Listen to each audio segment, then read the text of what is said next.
Well, let's make the full transition to the Chester slash song "Crazy."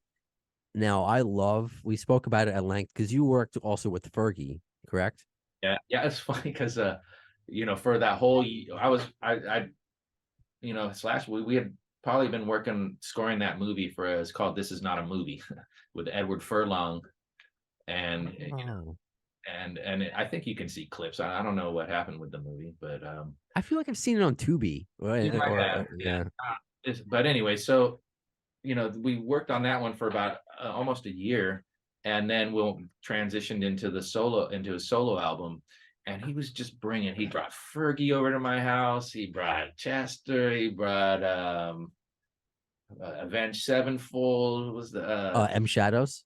Shadow. So I had just all these people coming over my house. Like at one point, Slash would come over and we'd be in the session, and my wife would come home from work and she'd walk into the house. She'd be like, "Who the fuck is smoking in my house? Oh, hey, Slash." And he'd be like, "Oh, is it?"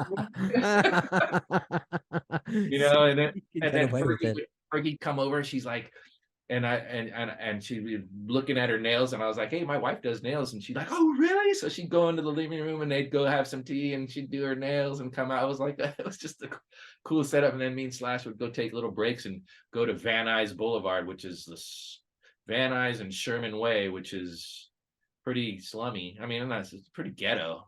We just go eat tacos. He's like the coolest. Slash is the coolest dude. Like, he's so not famous. You know what I mean? Huh. He's just a very honest, very he's genuine. He is a guy. You know what I mean? He likes to hang out. He loves the ghetto. He loves He tacos. loves the ghetto. Yeah, dude. He's like, when he'd come, you could see the hills, the Hollywood Hills, and you can basically almost see where he lived from my old house, right? And he'd come down to my house and he'd walk in there, fucking Major Street going by there. It's just and he got it. I like this place. Is your wife home? And I'm like, no. He's like, okay, cool. And then one time we were in a session, we took a break, and he came into the living room, and he saw my son's Guitar Hero guitar. Hmm. And that was huge. And he saw it there, it was all white. And so he pulls out his marker from his jacket and he picks up the guitar and he starts doing the skull and crossbones and that fucking just going to town on it. And my son, who was probably 8 at the time, walks out and sees him doing it. He's like, "Stop! What are you doing? That's brand new." And Yeah, it's like, no.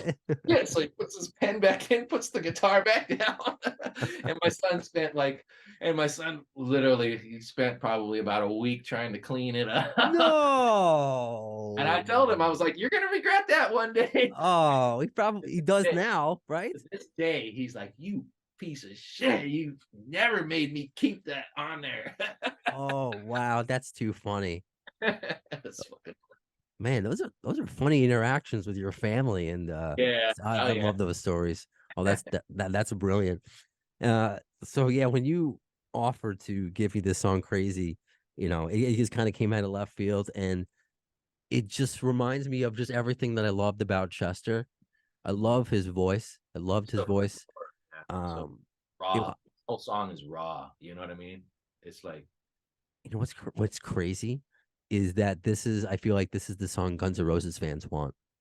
yeah, Oh, I just I didn't produce it. You know what I mean? I just want it. It's a demo. I really just wanted to keep it the demo as possible, have it sound as good as possible, but keep it the demo that it was.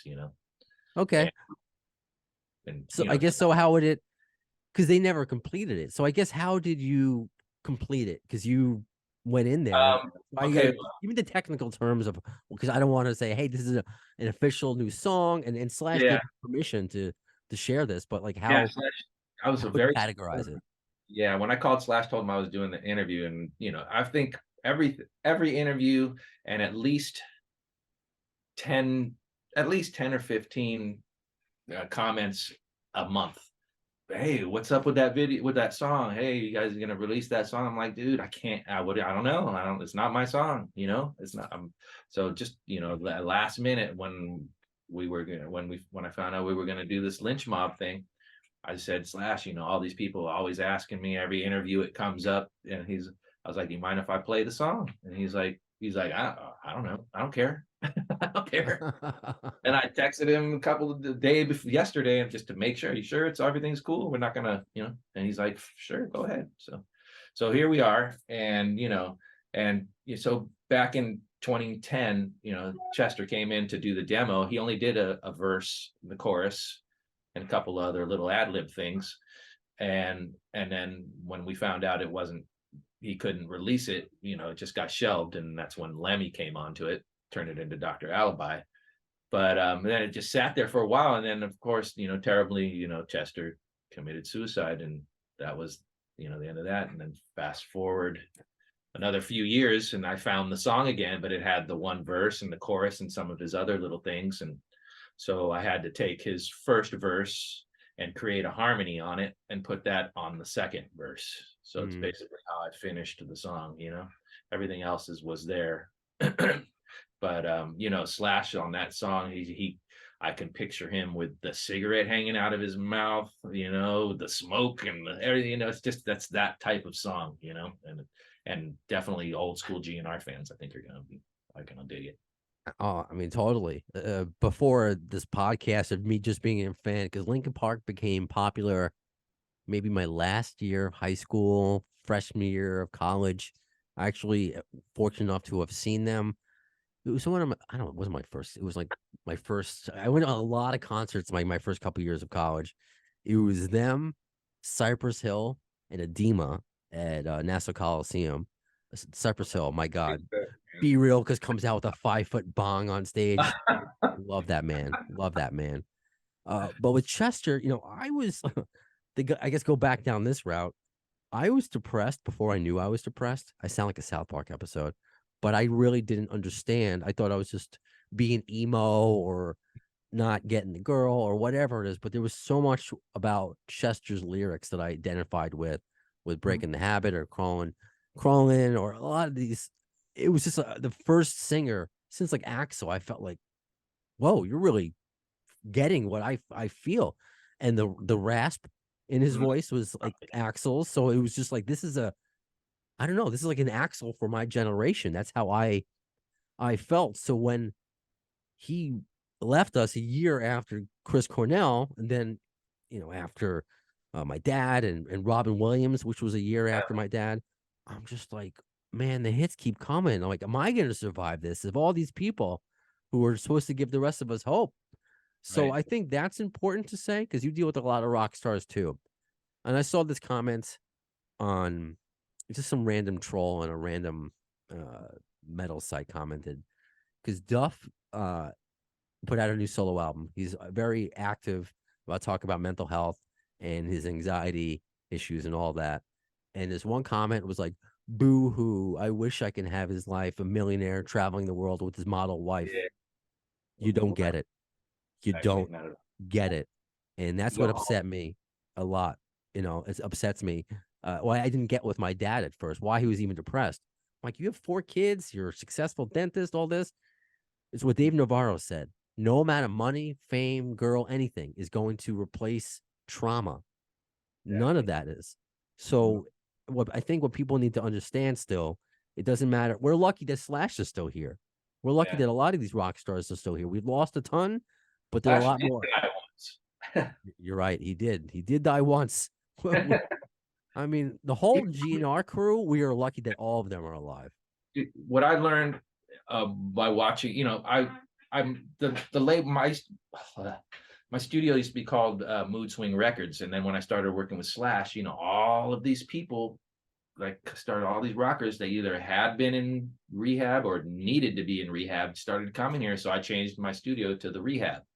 Right. And you know, and just learning, watching everybody that's come through here and hanging out with these people, and I've learned that you're lucky when money is your only problem. You are absolutely lucky if money is your only problem, because, you know, these people live with their own heads.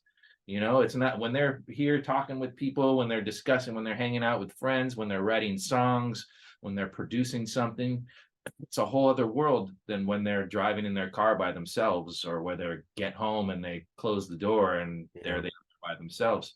There's a lot more that goes on than fame and fortune. That's a certain time of day. You know what I mean?